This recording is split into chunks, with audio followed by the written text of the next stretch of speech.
তার মানে যে সকল বাবাজিরা মায়েরা ঋণের ভার চলে আসে, টাকা পয়সার অভাব হয়ে যায়, মাথার উপর যখন টেনশন শুরু হয়ে যায়, তখন বলে যে আর কি করবো, টেনশন দূর করার জন্য চলে যায় বিভিন্ন সমিতিতে, সুদের সমিতিতে চলে যায়।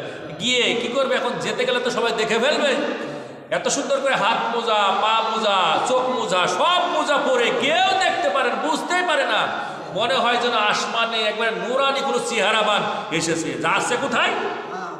সুদের কারখানা। আমার চোখে এ পর্যন্ত, আমি যেখানে থাকি এই সমসপুর কলেজের পাশে 3টা সুদের সংস্থা, এই 3টা সুদের সংস্থায় প্রতিদিন কত যে মা এবং বোনেরা এবং বাবাজিরা যে যায়, একজনকে আমি পাই নাই যে বুরখা বাদে।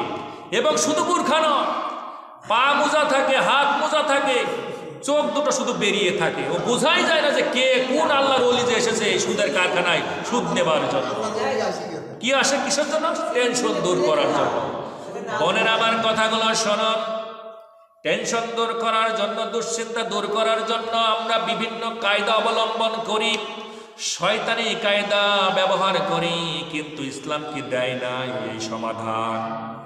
সব সমস্যার সমাধান, এই জবান খুলে বলেন, সব সমস্যার সমাধান, আরো জোরে জোরে, সব সমস্যার সমাধান দিতে পারে আল কোরআন। সব সমস্যার সমাধান